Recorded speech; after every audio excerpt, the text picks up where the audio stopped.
जिस भी मंत्री को अप्रोच करना होगा, मुख्यमंत्री जी को अप्रोच करना होगा, हमें जो जो सुविधाएं चाहिएंगी उसको हम लोग लेने की कोशिश करेंगे और ये स्टूडेंट्स के लिए पहुंचाने की कोशिश करेंगे।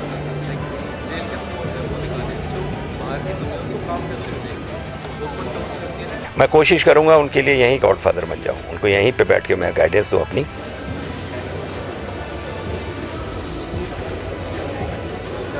अगर आपके अंदर कला है, कला हर इंसान में होती है, लेकिन कला का मात्रा अलग अलग होती है, तो उसे कभी छुपाइए मत।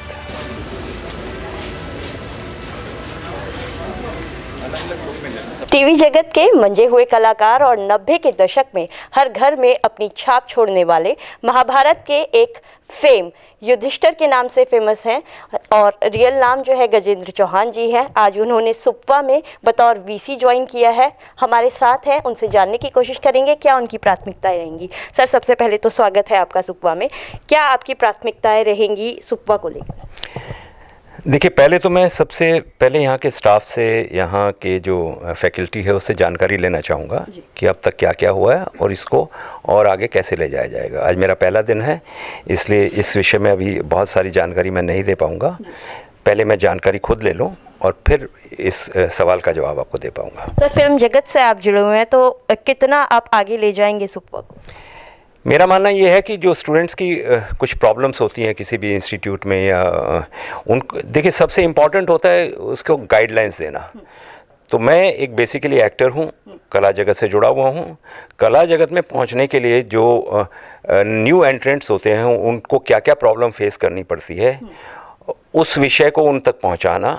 और जो हमारे बाकी डिपार्टमेंट हैं, यहाँ के जो हमारे एक्सपर्ट्स हैं, टीचर्स हैं, स्टाफ है, फैकल्टी है, उनसे बात करके अगर उनकी कोई समस्या है तो उसको दूर करना, प्लस उनको और क्या क्या फैसिलिटीज़ दिलवाई जा सकती है सरकार के माध्यम से, यहाँ के स्टाफ के माध्यम से, यहाँ के वीसी साहब जो हैं, मतलब मैंने जो ज्वाइन किया है, हम उन तक क्या क्या उपलब्धियाँ और दे सकते हैं ताकि आने वाले समय में वो अपना कैरियर को और बेहतर बना सकें। सर, फैसिलिटीज़ की आपने बात करी, संसाधनों की कहीं ना कहीं कमी है, ये आपको भी पता होगा, तो उसको किस तरह से आप बेहतर बनाएंगे? देखिए, जिस भी मंत्री को अप्रोच करना होगा, मुख्यमंत्री जी को अप्रोच करना होगा, हमें जो जो सुविधाएं चाहिएंगी उसको हम लोग लेने की कोशिश करेंगे और ये स्टूडेंट्स के लिए पहुंचाने की कोशिश करेंगे। ये तो रही सुप्पा की बात। अगर बात करें आपके टीवी कैरियर की, तो सर कहाँ से आपने शुरुआत करी और आपने एम्स से एक डिप्लोमा करने के बाद उसके बाद टीवी जगत का रुख क्यों किया? देखिए, मैं बचपन से ही अपने गांव में स्किट्स किया करता था फेस्टिवल्स पे। एज एन एक्टर मैं एस्टेब्लिश था अपने गांव में। जब मैं कॉलेज में गया, उसके बाद इंस्टीट्यूट में गया, तो इंस्टीट्यूट में भी मैं all India institute medical science में एज ए कलाकार बहुत पॉपुलर था। वहाँ पे एंकरिंग करता था, वहाँ पे स्किट्स करता था और बाकी प्रोग्राम ऑर्गेनाइज़ करता था, कल्चरल प्रोग्राम्स ऑर्गेनाइज़ करता था। तो वहाँ के जो प्रोफेसर्स हुआ करते थे, एक प्रोफेसर मुझे भी नाम याद है अभी तक, प्रोफेसर R.K. गुलाटिया, जो हेड ऑफ़ द रेडियोलॉजी थे हमारे, वो हमेशा मुझसे कहा करते थे, यार तुम्हारे अंदर कला का टैलेंट बहुत छिपा हुआ है, क्योंकि मुंबई ट्राई करो। तो मैंने दिल्ली में प्रोफेसर रोशन तनेजा साहब को जेम्स रोड क्लब में मिला था, उन्हें इंटरव्यू दिया था और उन्होंने मुझे इनवाइट किया था मुंबई के लिए। तो ये एक रास्ता मेरे लिए खुला मुंबई जाने का। मुंबई जाके मैंने डिप्लोमा इन एक्टिंग किया और उसके बाद अपना कैरियर शुरू किया। मेरा कोई गॉडफादर वहाँ नहीं था, मुझे रहने की भी जगह नहीं थी मेरे पास। मैंने स्ट्रगल को स्ट्रगल की तरह लिया, खूब मेहनत की और उन दिनों टीवी जगत जो है नया नया शुरू हो रहा था फिल्म इंडस्ट्री में।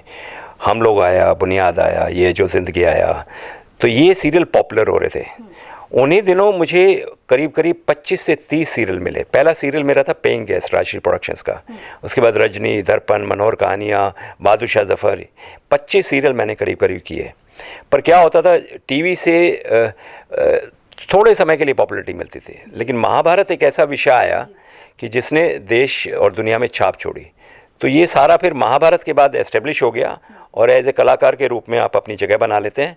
उस जगह के आधार पे आपको काम मिलता है और मुझे भी उसके आधार पे काम मिलता रहा। जब दोबारा प्रसारण लॉकडाउन में महाभारत का किया गया था, उसको किस तरह से देखा? देखिए, मेरा मानना ये है कि मैं दूरदर्शन के ऑफिशियल से भी पहले कह चुका हूँ और बात कर चुका हूँ कि मेरा मानना ये है कि हमारी सभ्यता और संस्कृति के प्रतीक हैं ये दो महाकाव्य, रामायण और महाभारत।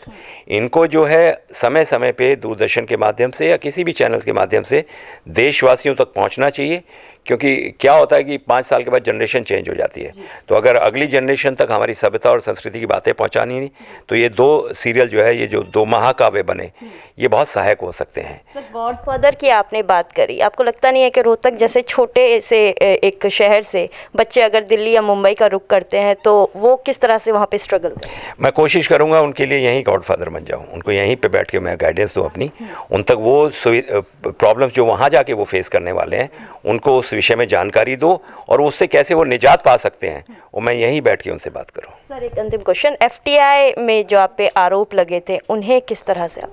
CAG की रिपोर्ट पढ़ लीजिए 2017 जो पार्लियामेंट में सबमिट हुई थी, उसमें ये कहा गया है कि गजेंद्र चौहान ने अपने टेन्योर में एज ए चेयरमैन और FTI बहुत अच्छा काम किया।